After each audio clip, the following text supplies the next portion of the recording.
Mais uma vez, boa tarde para todos.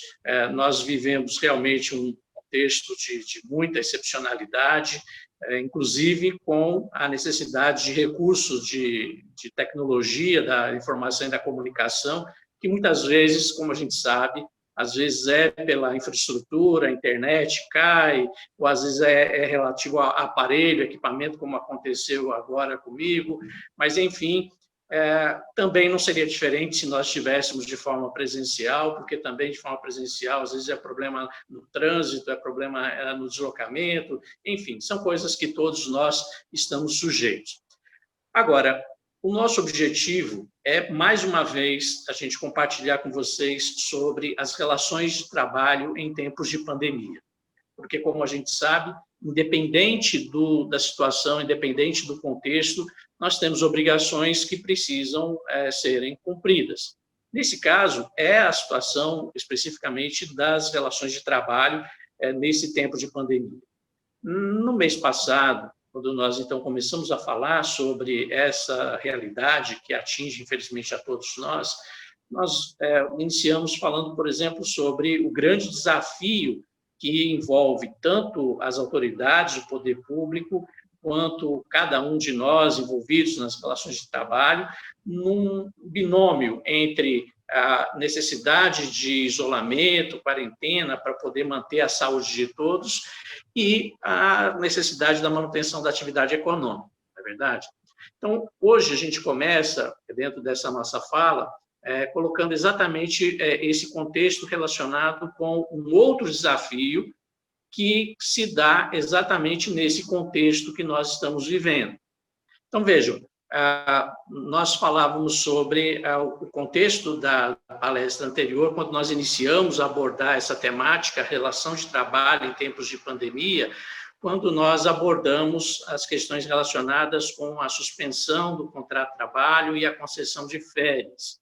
Agora, voltando exatamente nesse ponto, falar para vocês sobre um outro desafio que agora existe nas relações de trabalho. Uma vez que na palestra anterior nós falamos sobre relações de trabalho em tempo de pandemia, suspendendo o contrato e concedendo férias, hoje a gente dá um passo seguinte falando sobre a questão da redução da jornada de trabalho e a manutenção do banco de horas. Próxima lâmina, por favor, Selma.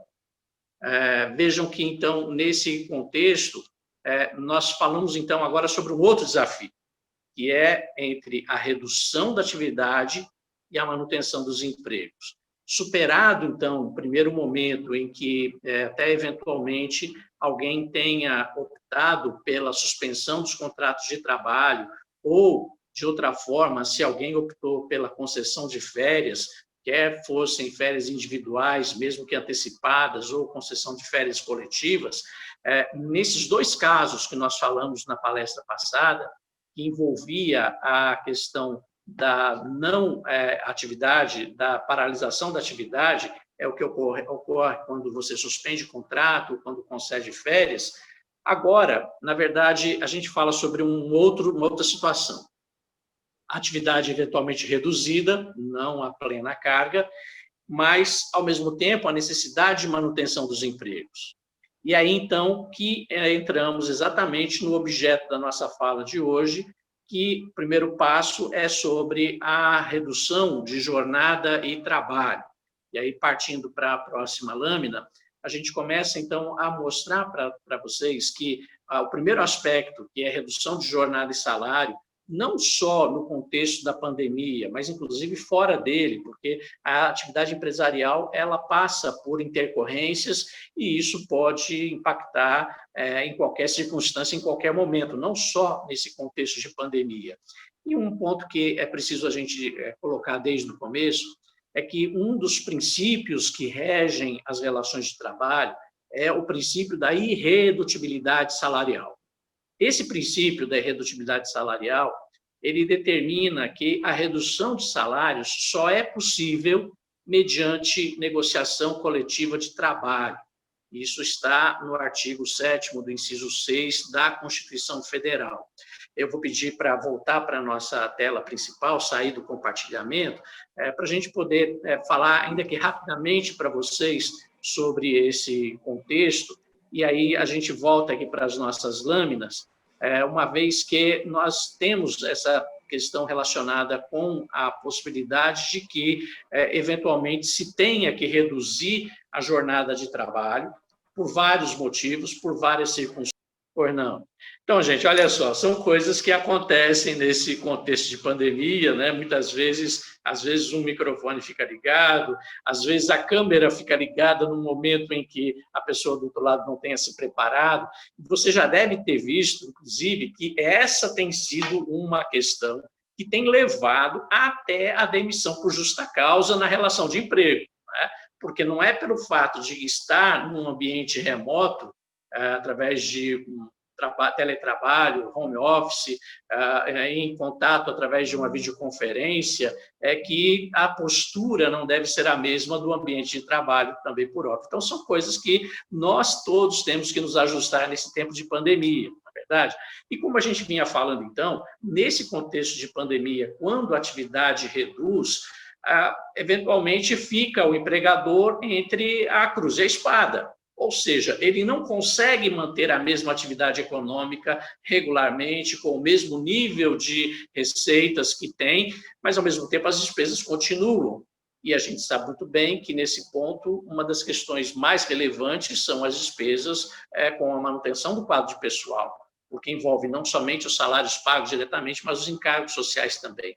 E aí, então, que nesse contexto, uma das possibilidades que surge é a questão da eventual redução salarial. E aí, nós havíamos compartilhado agora há pouco com vocês uma lâmina falando sobre um princípio que rege as relações de trabalho, que é o chamado princípio da irredutibilidade salarial. Por esse princípio, então, da irredutibilidade salarial, por regra geral, a redução dos salários ela não pode ocorrer a não ser por negociação coletiva de trabalho. Isto é, o ato unilateral do empregador de reduzir salário é que a legislação agora veda, exatamente porque o salário é a principal espécie do gênero remuneração e tem natureza alimentar, porque, via de regra, o trabalhador faz da remuneração, onde o salário é a principal espécie, fonte de sustento para si e dos seus dependentes. Daí, inclusive, toda a proteção que a lei vai conferir ao salário. E, por isso mesmo, então, esse princípio do artigo 7º, inciso 6º da Constituição Federal, chamado de princípio da irredutibilidade salarial, que prevê, por óbvio, que só excepcionalmente o salário pode ser reduzido. E, a partir da Constituição de 88, o pressuposto para a redução salarial é a negociação coletiva. Inclusive, como a gente vai ver nessa nossa fala, nesse encontro nosso hoje, disposições que a legislação já tinha anteriormente, permitindo, em situações excepcionais, a redução salarial, isso só pode ocorrer mediante negociação coletiva de trabalho. Agora, uma outra situação prevista também no ordenamento, que a Constituição Federal de 88 recepcionou, não fala especificamente só sobre a redutibilidade salarial, as situações em que o salário eventualmente venha a ser reduzido, mas vai falar sobre qualquer alteração no contrato de trabalho que vai servir também em relação a casos em que o empregador discute a possibilidade de redução do salário. E aí eu gostaria de voltar com vocês lá para as nossas lâminas e combinar com vocês o seguinte: nós vamos falar primeiro sobre as hipóteses e as circunstâncias da redução salarial, inclusive nesse tempo de pandemia, a partir, inclusive, do que consta da legislação vigente, principalmente a Lei 14.020, também em cima da medida provisória 927, a convenção coletiva. Terminada a apresentação das lâminas sobre redução salarial, a gente volta aqui para a nossa tela principal, para a gente poder se ver e descansar um pouquinho das lâminas, né? Para, então, depois dessas explicações sobre a redução salarial que a gente teria concluído, a gente volta às lâminas sobre o segundo ponto, que é a manutenção, a adoção de banco de horas. Tá bom? Então, vamos voltar lá para o nosso material que nós preparamos para vocês, que vai estar disponibilizado para vocês também, assim como fizemos na primeira palestra. Nós vimos, então, naquela lâmina sobre o princípio da redução salarial, que só é permitido pela via da negociação coletiva.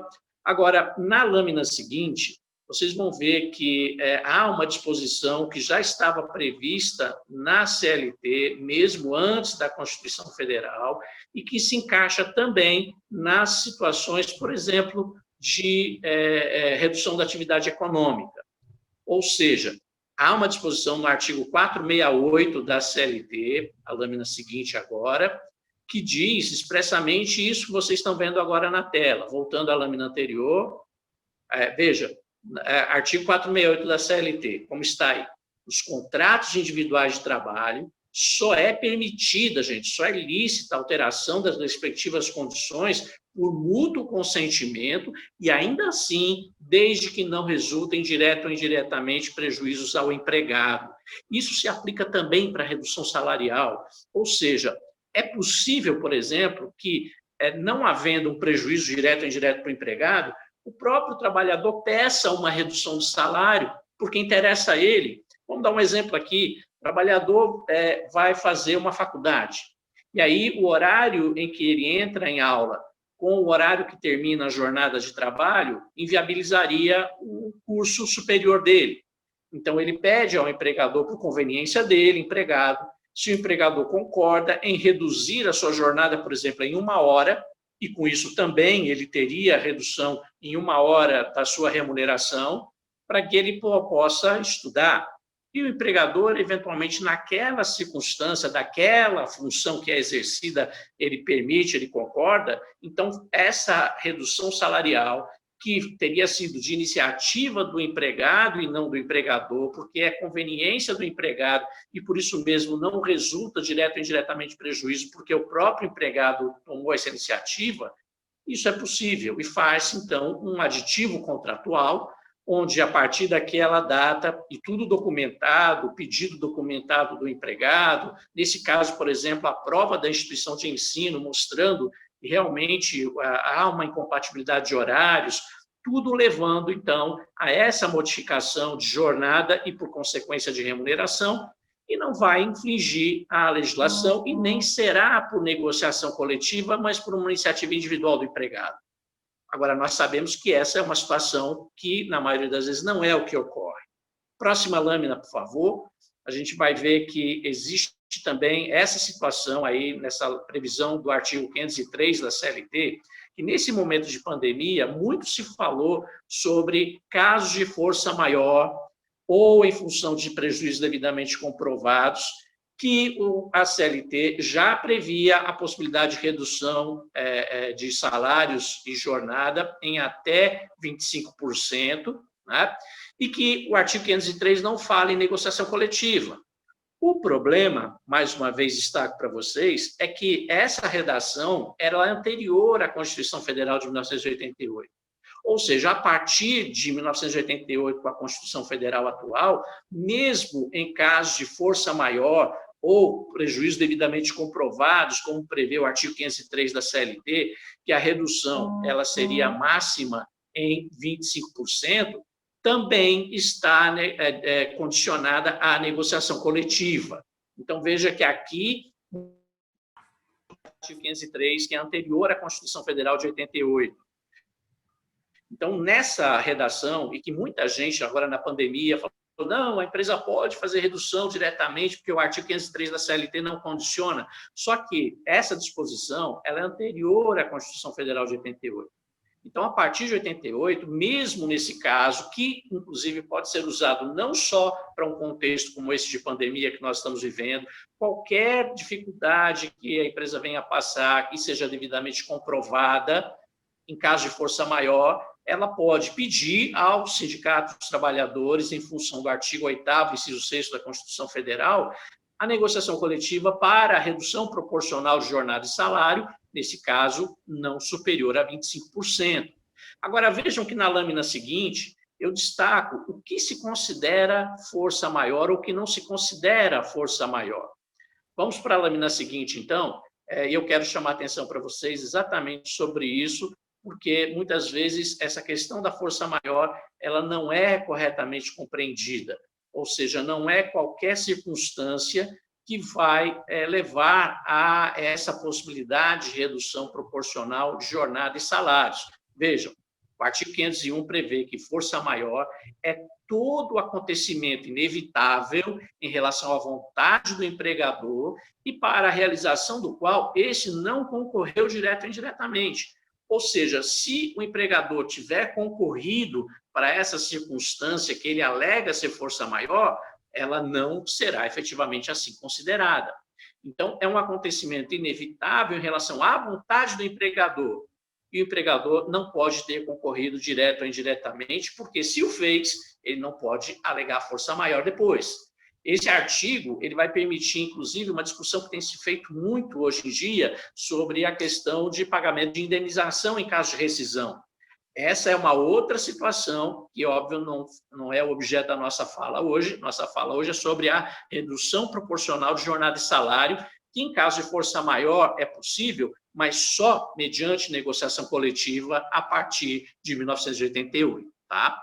Agora, na próxima lâmina, eu quero destacar para vocês que a redução de jornada e salário, agora, então, como colocado aí, nesses tempos de pandemia, durante o Programa Emergencial de Manutenção do Emprego e da Renda para enfrentamento do estado de calamidade pública, nós vimos, então, que a medida provisória 936, convertida na Lei 14.020, agora em julho de 2000, ela permite também a redução proporcional de jornada e salário, só que, nesse caso, agora, durante a pandemia, existem algumas condições diferentes daquela situação da força maior do artigo 503 da CLT, principalmente porque, nesse período, tanto de redução proporcional de jornada e salário, como de suspensão coletiva dos contratos de trabalho, como a gente viu no mês passado, haverá o pagamento de um benefício emergencial por parte do governo federal, o que leva, então, a regras estabelecidas na legislação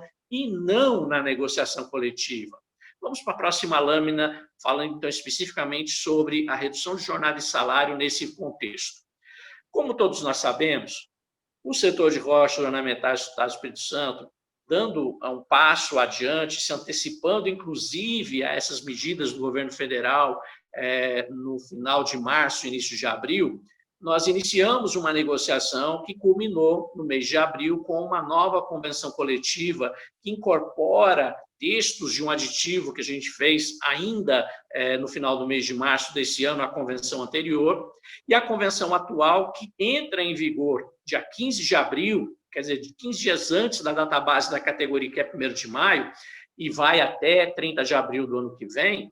Nesse caso, redução de jornada e salário, nós conseguimos que o setor esteja autorizado a reduzir proporcionalmente salários de jornada nos percentuais previstos na medida provisória e agora na Lei 14.020, 25%, 50% e até 70%, sem restrição alguma. Então, nós conseguimos inserir essa possibilidade de redução sem restrição. Digo, inclusive, que se alguma empresa tivesse alguma necessidade, por exemplo, de um percentual diferente, certamente, por um acordo coletivo específico, o Sindimármore não se furtaria, como havia, inclusive, se comprometido com a gente, a analisar situações particulares. Agora, o problema é que o valor de benefício emergencial vinculado a esses percentuais não poderia ser modificado, tá certo? Também, outro ponto importante que nós conseguimos na Convenção Coletiva 2020, especificamente na cláusula número 52, é que essa redução nos percentuais, por exemplo, mencionados na legislação, a MP 936, convertida na Lei 14.020, independe da faixa salarial do trabalhador. Isso porque lá na legislação, a gente sabe, há limitações de faixa salarial. Na previsão da convenção coletiva, isso independeria de faixa salarial para que a negociação coletiva pudesse regular qualquer situação de jornada e salário, trazendo, inclusive, mais segurança e simplificação no procedimento por parte do empregador. Próxima lâmina, por favor. A gente ainda falando sobre esse contexto na convenção coletiva, a gente vai ver que as empresas que adotarem essa redução proporcional de jornada e salário são obrigados a comunicar aos sindicatos dos trabalhadores por e-mail no prazo de 10 dias, isso também está na mesma cláusula, né? E aí a gente conseguiu fazer essa simplificação também na comunicação, que pode ser por e-mail. Então, quer dizer, ficou bem mais tranquilo, né? Dentro do prazo de 10 dias, que é o prazo também assinalado pela legislação vigente. Próxima lâmina, por favor. Ainda nesse contexto, a gente vê que empregados que tenham salário base superior a 3 salários mínimos, nesse caso, e isso foi uma exigência do Sindicato dos Trabalhadores ao assinar a convenção coletiva, teria que fazer um acordo individual por escrito, tá? Porque a alegação do Sindicato dos Trabalhadores é que empregados que ganhem salários mais altos são mais atingidos com redução de salário e jornada, principalmente os percentuais mais altos, 50% ou 70%. Então, nesse caso, os trabalhadores que tenham um padrão de remuneração maior, para esses, teria que ter feito, então, acordo individual expresso, de forma que esse trabalhador que tem uma renda maior, ele manifestasse individualmente que ele concorda com esse procedimento de redução de jornada e salário. Então, essa foi uma condição inserida na convenção coletiva, é o parágrafo 1º da cláusula 52. Próxima lâmina, por favor. Dentro desse contexto, a gente vê que as empresas também podem fracionar os períodos de redução e jornada, e além de fracionar, também pode alternar os limites de redução entre 25%, 50% e 70%. E essas disposições nós conseguimos inserir tanto no parágrafo 3º quanto no parágrafo 4º da cláusula 52, porque a dinâmica empresarial, a gente sabe, é muito grande. Então, se o período em que o empregador precisa ter uma jornada menor e precisa pagar também proporcionalmente menos os salários para o trabalhador envolvido nessa redução proporcional de jornada e salário, muitas vezes isso não se dá no período de 30 dias direto, pode ser, de repente, só 20 dias durante aquele mês em que não houve pedido nenhum em função da pandemia. E aí, nesse caso, a gente conseguiu a autorização para fracionamento do período, e além do fracionamento, quer dizer, poder ser inferior o prazo a 30 dias, ainda que leve 2 meses, poder ser inferior a um período completo de 30 dias, podendo alternar também os percentuais. Ou seja, se começou com uma redução maior e depois pôde aumentar um pouco a jornada para ir voltando ao normal aos poucos, poder, então, reduzir esse percentual de redução de jornada, ou se acontecer o inverso, reduzir um pouco no começo e viu que, na verdade, não tinha demanda para isso tudo e é preciso aumentar ainda mais a redução de jornada e, com isso, a redução proporcional do salário, a convenção coletiva permite toda essa flexibilidade em relação à redução de jornada e salário em tempos de pandemia, que, aliás, a Lei 14.020 também veio permitindo, diferente do que constava na MP 936. Próxima lâmina, por favor. Nós vemos também nessa situação que o prazo que foi ajustado, né, como a gente sabe muito bem, inicialmente era de 90 dias para a redução proporcional de jornada e salário. Esse prazo foi prorrogado, primeiro por mais 30 dias, passando para 120 dias, e mais recentemente, agora em 24 de agosto passado, o decreto 10.470 permite, então, que dentro dessa dimensão do Programa Emergencial de Manutenção do Emprego e da Renda, a redução proporcional de jornada e salário possa chegar a 180 dias até, mas sempre limitado à duração do estado de calamidade pública, que, em princípio, o decreto número 6 de 2020 estabelece até 31 de dezembro. Então, o que nós temos agora é um prazo maior, né, que pode chegar até 180 dias. Esse prazo ele pode ser fracionado. Então, por exemplo, a empresa não precisou, logo no mês de abril, por exemplo, recorrer à redução proporcional de jornada e salário. Por exemplo, ela reduziu, ela entrou em outras opções, como férias coletivas, depois houve, de repente, um retorno pequeno, e aí depois, logo em seguida, viu que travou tudo de novo. Então, a partir do momento que ela comece a usar essa alternativa de redução proporcional de jornada e salário, o prazo total é de 180 dias, que pode ser fracionado, mas sempre dentro do período do estado de calamidade pública, que, em princípio, óbvio, vai até 31 de dezembro deste ano. E fora desse prazo total de 180 dias, aí já não se poderia mais ter essa redução nos termos da legislação para o período da pandemia.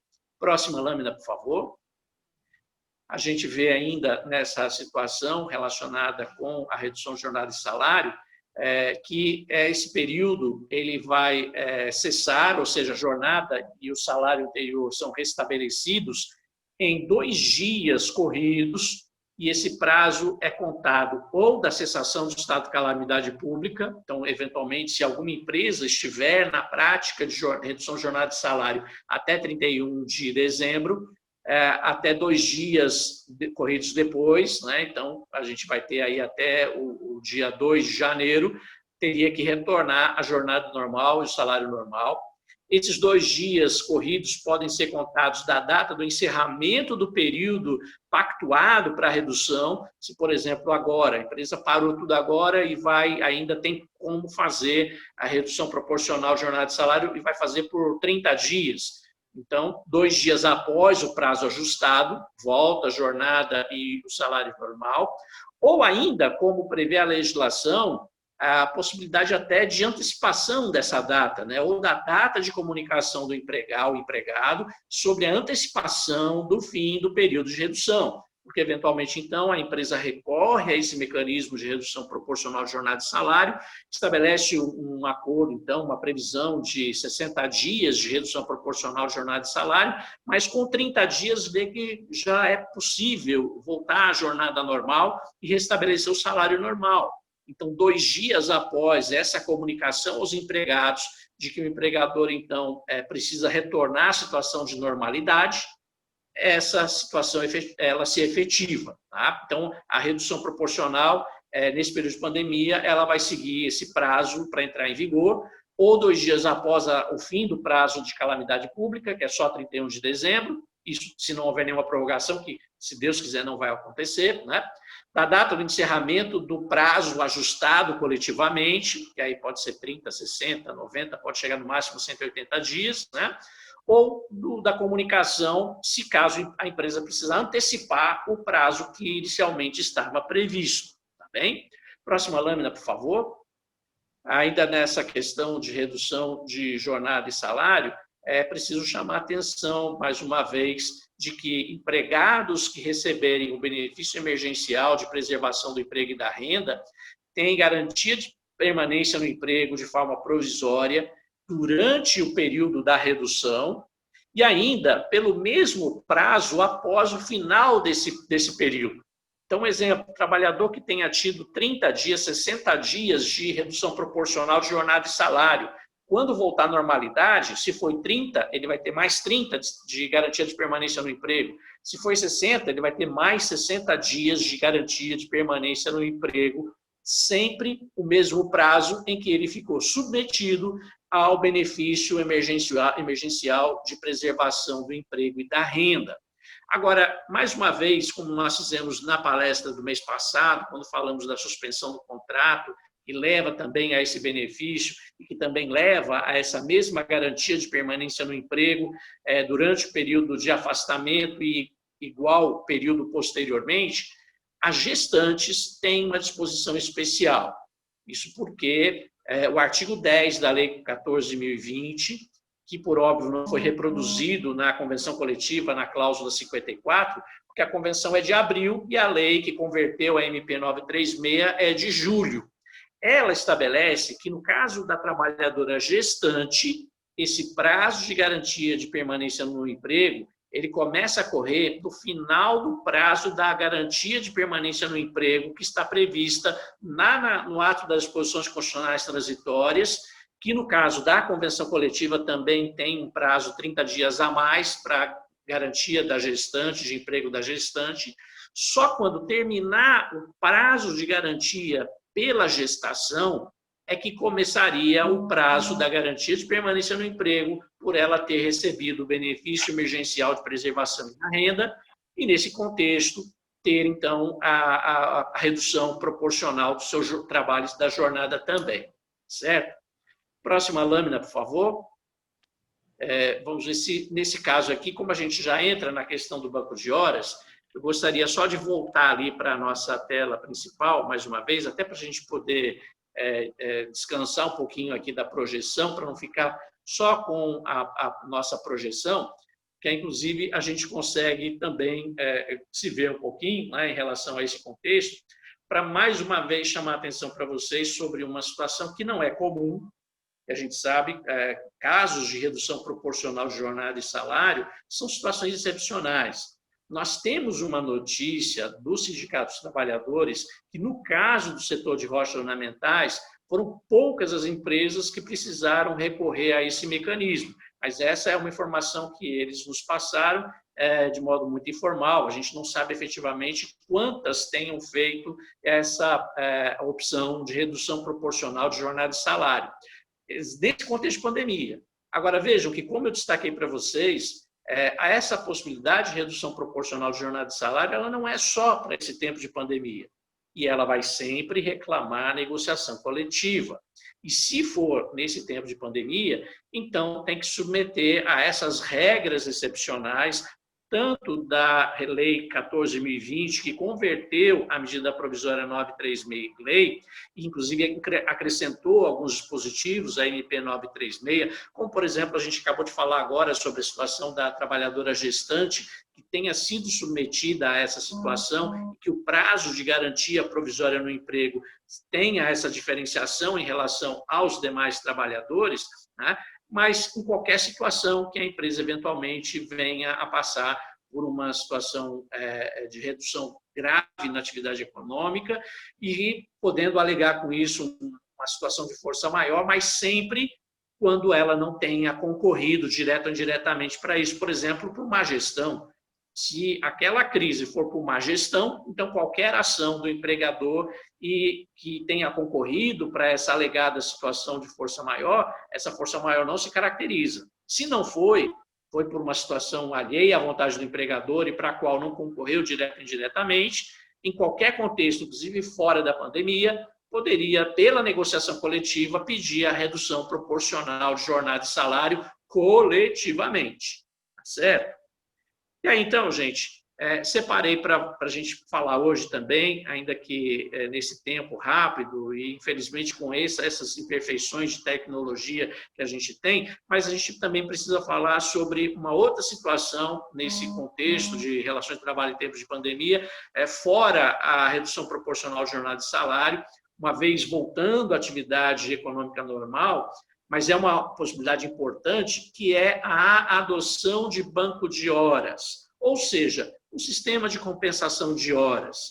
E aí, tanto na legislação, principalmente com alterações importantes feitas pela Lei 13.467, em 2017, que é a chamada Lei da Reforma Trabalhista, como também a Convenção Coletiva do Setor, e, nesse tempo de pandemia também, nós temos algumas particularidades que precisam ser observadas.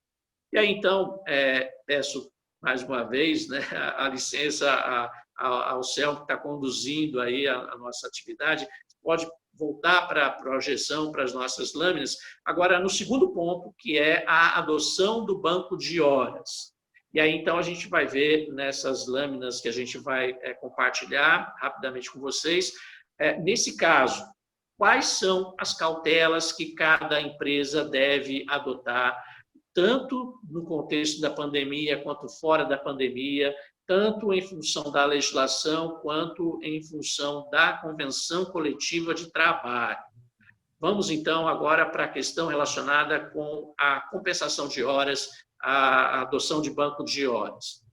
Nessa primeira lâmina, eu quero chamar a atenção para vocês, falando já na seguinte dessa daí, né, dando seguimento aí ao que nós estávamos falando, essa lâmina, a jornada normal de trabalho, ela pode ser compensada, e essa compensação, ela pode ocorrer independente do ambiente ser insalubre ou não, porque quando a gente fala em compensação, a gente está falando eventualmente do trabalhador trabalhar algumas horas a mais além da jornada normal, o que pode esbarrar naquelas questões relacionadas, inclusive, com a jurisprudência do Tribunal Superior do Trabalho sobre horas extras em ambiente insalubre.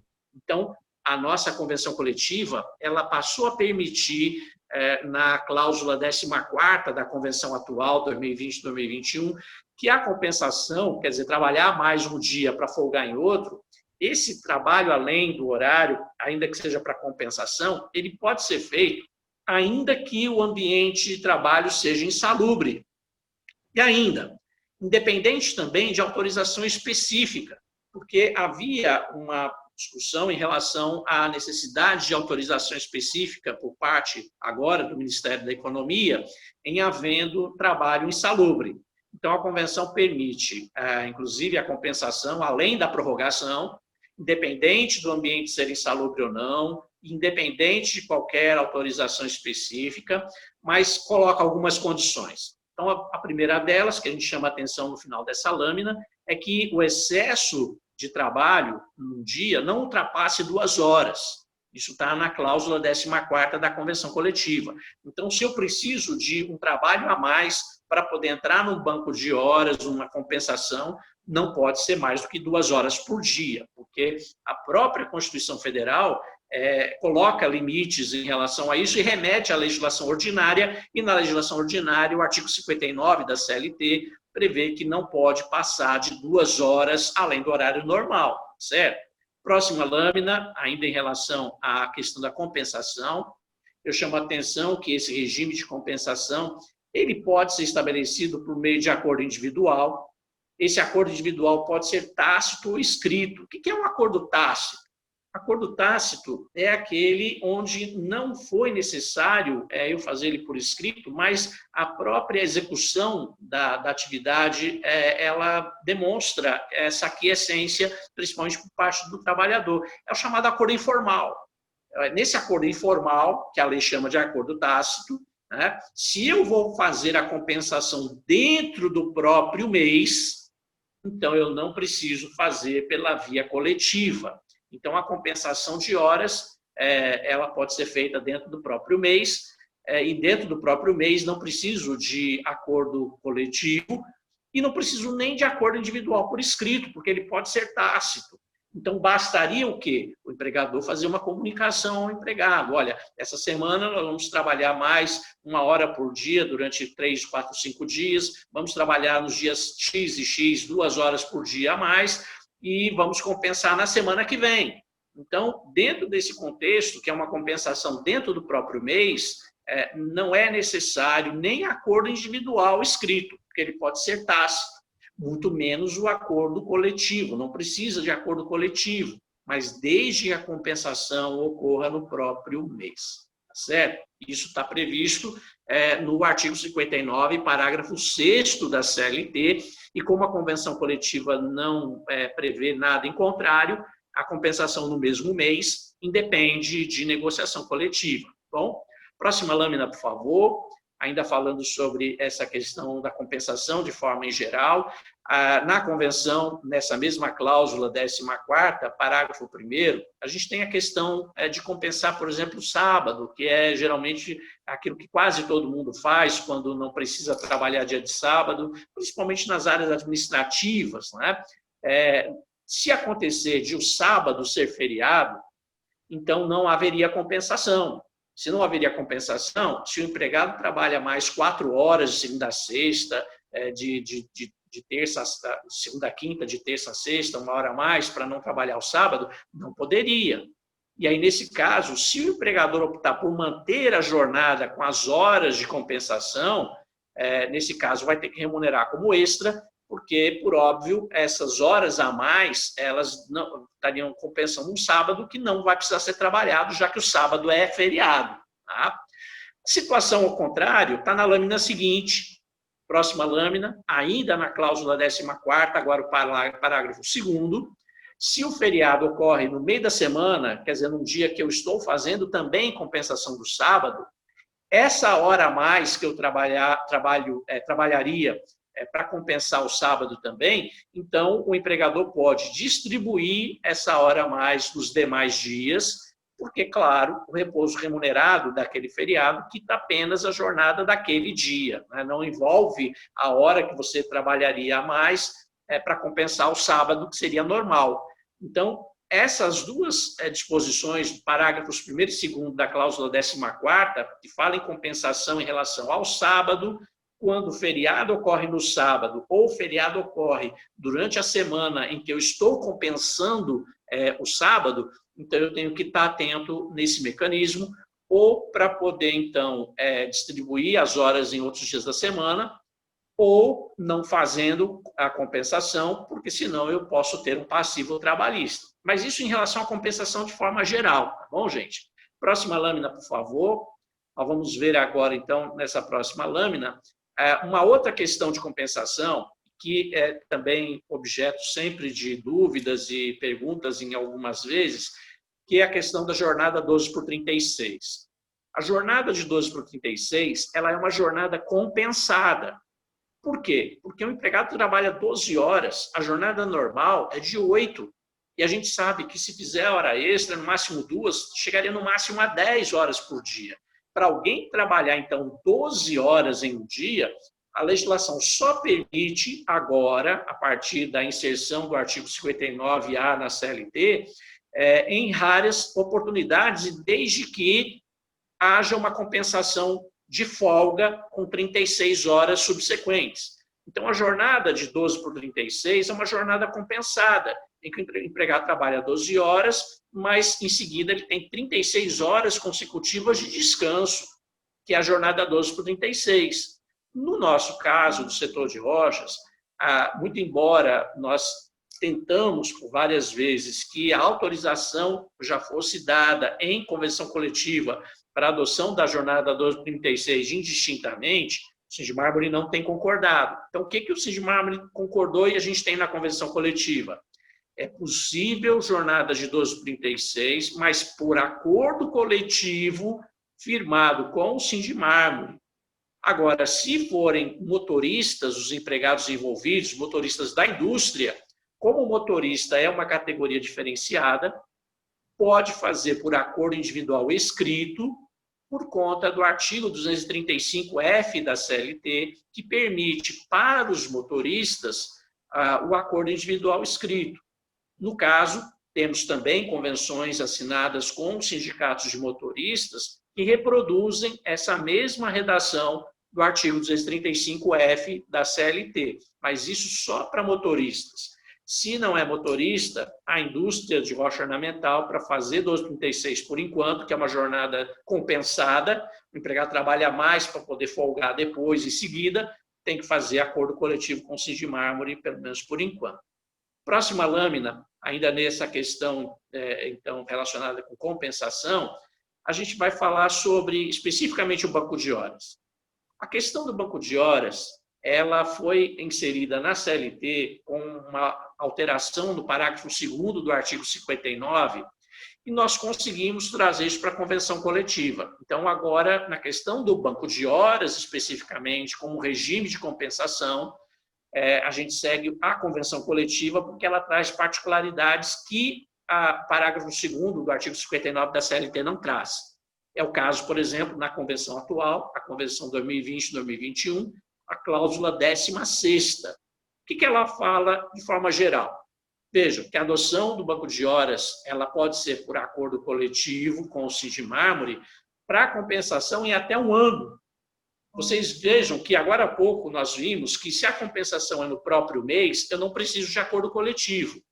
Agora, se a compensação passa de 1 mês, eu não consigo compensar no próprio mês, então eu tenho que fazer banco de horas.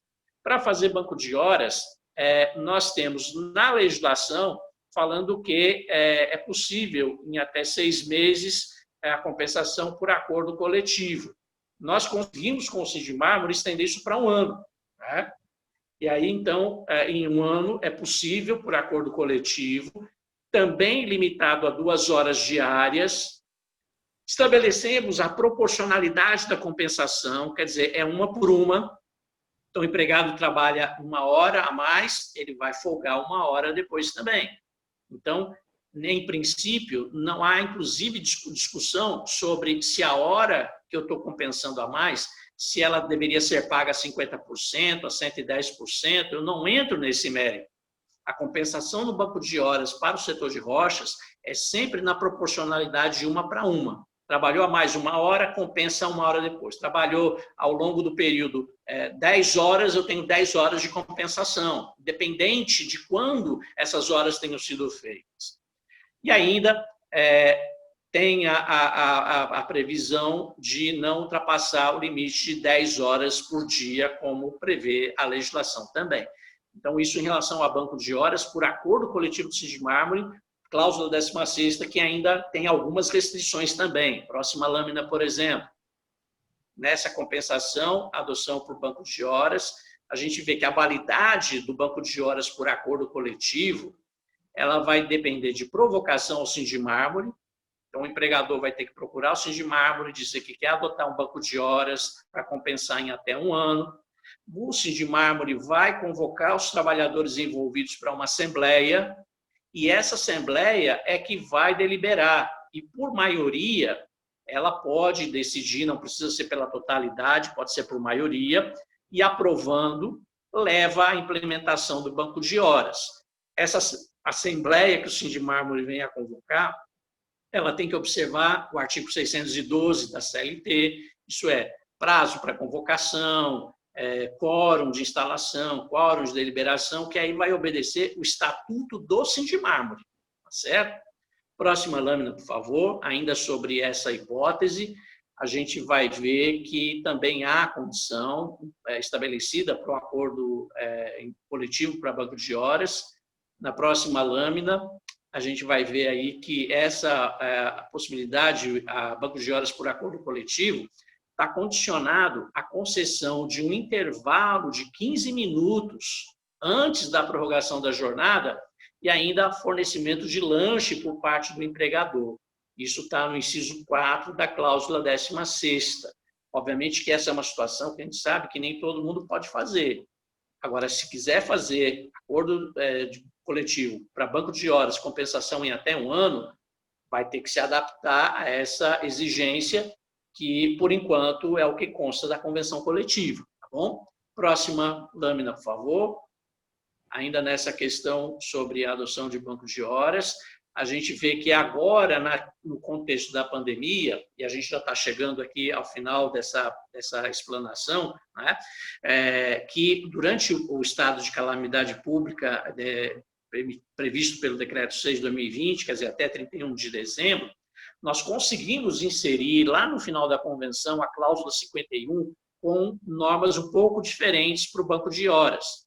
Ou seja, ele pode ser adotado sem a necessidade de acordo coletivo, sem necessidade de assembleia dos empregados envolvidos, sem a concessão de intervalo de 15 minutos de antecedência para prorrogar e também sem a necessidade de fornecimento de lanche pelo empregador. Mas vejam, durante o período da pandemia, durante o decreto legislativo número 6, ou seja, até 31 de dezembro. Então, nesse prazo, o banco de horas ele passa a ter uma aplicação mais flexível, com menos burocracia e menos custo também para o empregador, mas só durante a pandemia, via de regra, até 31 de dezembro. Passou 31 de dezembro, aí a gente volta para a regra da convenção ainda, só que na cláusula 16ª, que fala sobre banco de horas para compensação além do próprio mês, debaixo de condições que a gente acabou de ver. Bom, próxima lâmina, por favor. Nesse caso, então, né, do banco de horas nesse momento de pandemia, a compensação ela também é maior, ela pode ser até o dia 14 de outubro do ano que vem, porque nós conseguimos ali 18 meses da data de assinatura da convenção coletiva. A convenção foi assinada no dia 15 de abril, então 18 meses para a compensação do banco de horas, a gente vai ter até 14 de outubro para compensar horas num banco de horas estabelecido agora no tempo da pandemia até 31 de dezembro. Tá? Então, aí é permitida essa compensação e ainda é possível banco de horas abaixo do limite legal trabalhado como crédito do empregador, que é o chamado banco de horas negativo. Ou seja, se a empresa eventualmente não pode trabalhar um dia ou outro por conta da pandemia, ela pode computar essas horas não trabalhadas, já que isso ocorre, por exemplo, num dia, no outro dia os empregados voltam ao normal. Então, essas horas não trabalhadas podem ir para o banco de horas como crédito do empregador. É isso que a gente chama de banco de horas negativo. Próxima lâmina, por favor. Isso está no artigo 51, a cláusula 51, item 3, tá bom? No item seguinte, no item 4, da cláusula 51 da Convenção, ao final do período de apuração, ou se houver uma rescisão contratual sem que tenha havido a compensação das horas acumuladas no banco de horas, por óbvio, o empregado vai receber as horas extras não compensadas, aí tem que pagar como hora extra, né? E se houver, na verdade, crédito não compensado a favor da empresa, aí o saldo é zerado, a não ser que o empregado tenha dado causa para esse banco de horas negativo, mas sem um motivo justificável.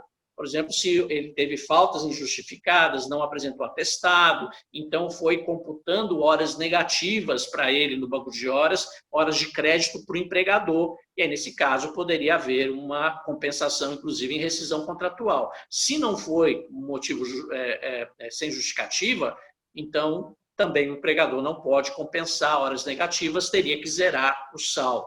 Isso está expressamente na cláusula 51, inciso 4 da Convenção atual, apenas para horas computadas no período da pandemia até 31 de dezembro desse ano. Tá bom, gente? Próxima lâmina. Acho que aqui a gente já está chegando ao final dessas lâminas, né? E aí eu tinha chamado a atenção para vocês sobre essa fala, né, de que o texto de Provérbios de Salomão fala, né, nesse ponto de que não é bom ter zelo sem conhecimento e nem ser precipitado e acabar perdendo o caminho. Nesse momento de pandemia, é preciso buscar informação, ter conhecimento do que está se fazendo, não se precipitar na hora de tomar uma decisão, né, para não perder o caminho depois. Certo? E aí, como eu sempre faço, né, a última lâmina, a gente sempre coloca aí os nossos meios de contato, né, telefone, e-mail, e agradeço, né, sempre a vocês. E aí, voltando aí para a nossa tela inicial, com o fim das lâminas, eu acho que, mais uma vez, a gente, com todas as dificuldades que, infelizmente, a tecnologia acaba colocando para a gente, de internet que cai, de equipamento que dá problema em cima da hora, webcam que acaba não abrindo na hora, mas, enfim, a gente, creio que conseguimos passar para vocês essas informações mais relevantes sobre esse assunto. E como a gente faz também sempre, não sei se vai ser possível nesse contexto, perguntas, dúvidas que vocês tenham. Eu creio que talvez Selmo possa ajudar nesse contexto, porque eu não consigo visualizar o chat aqui. Se houverem dúvidas, perguntas, questionamentos, eu estou à disposição de vocês antes da gente encerrar efetivamente esse nosso momento. Alguma pergunta aí, Selmo, pessoal? Henrique, no chat aqui que eu esteja olhando, salve se houve algum problema de conexão. Não há questionamento. A gente pode ver se alguém gostaria de fazer a pergunta no chat, ou então a gente pode ver uma maneira de tornar visível aí algumas pessoas, alguém se manifestar que queira falar, ou a pessoa abre o áudio e apresenta a sua pergunta diretamente, mesmo sem o vídeo, né? Porque é possível abrir o áudio. Perfeito, estou à disposição. Alguma pergunta, alguma dúvida? Isso aí é uma máxima. Tem um ponto que o senhor comentou sobre a vigência dessa questão da suspensão do contrato de trabalho, né, que foi até alvo de uma reportagem outro dia, com relação ao prazo de 31 de dezembro. Né? O senhor colocou aí na passagem, eu vi na lâmina, mas é bom frisar, ou seja, o dia 31 de dezembro seria a data limite para que possa valer essa situação da suspensão do contrato, ou a entrada nessa condição até 31 de dezembro? Vejam, o que nós temos nesse tempo de pandemia, que envolve a suspensão de contrato, que a gente tratou disso no mês passado, na palestra anterior, ou a redução proporcional de jornada e salário, que é o que a gente está tratando neste mês, essas opções que levam ao pagamento do benefício emergencial pelo governo federal tiveram, na Lei 14.020, estendido o prazo até 180 dias para que essas alternativas sejam feitas. Por exemplo, na suspensão, o prazo máximo era de 2 meses, 60 dias. A redução era de 3 meses, 90 dias. No primeiro momento, a gente teve prorrogação por mais 30. Então, aí, a suspensão podia chegar a 90 dias e a redução a 120 dias.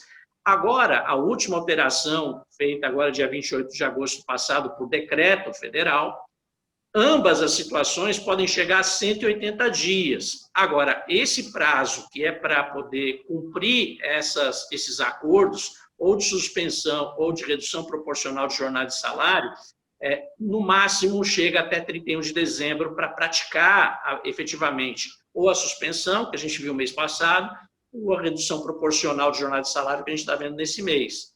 E aí, pela convenção coletiva, a gente pode fracionar esses períodos. Então, eu posso, por exemplo, se eu adotei suspensão ou redução 30 dias só lá atrás, depois eu voltei, eu posso ainda fazer agora, se precisar? Posso, porque eu tenho até 180 dias. Só que isso tudo só pode ir até o dia 31 de dezembro, que é a vigência do estado de calamidade pública previsto no Decreto 6 de 2020. A partir de 1º de janeiro, se não houver prorrogação desse decreto federal prevendo estado de calamidade pública, volta tudo ao normal. E aí, então, não pode mais fazer pela Lei 14.020. Teria, se alguma empresa quiser fazer redução proporcional de jornada de salário, recorrer àquela redação do 503 da CLT com negociação coletiva específica com os sindicatos de trabalhadores. Bom? E, gente, eu quero agradecer a disponibilidade de cada um de participar, dizer que nós estamos sempre acompanhando todos os fatos, as questões que vão ocorrendo, principalmente no campo das relações de trabalho. Qualquer dúvida que você tiver, pode telefonar, passar um e-mail. Se eu não puder atender na hora, eu vou retornar assim que possível. Até por WhatsApp, a gente tem atendido as empresas nesse contexto de pandemia. E ainda temos esse recurso, até por reunião por videoconferência, através de inúmeras plataformas. O importante é ter dúvida, procure orientação, que nós estamos sempre prontos a atender a todos vocês aqui. Bom, Selmo, volto a palavra para você, para encerramento, então. Só agradecer a presença daqueles que acompanharam o evento. Há essa preocupação já de algum tempo do sindicato vir gerando conteúdo, vir trazendo informação. Isso aí se ganhou volume nesse período de pandemia, né? Onde muita coisa teve de alteração, muita novidade, muito ajuste, tendo necessário fazer de uma hora para outra. E é o que o doutor Henrique falou, né? Da mesma maneira que ele está à disposição, o sindicato também está à disposição para que possam ser apresentadas as dúvidas e a gente tratar os assuntos inerentes aí ao setor. Doutor Henrique, obrigado. A todos que nos acompanharam também, muito obrigado. Um abraço e vamos em frente. Valeu, gente. Um abraço, saúde para todos.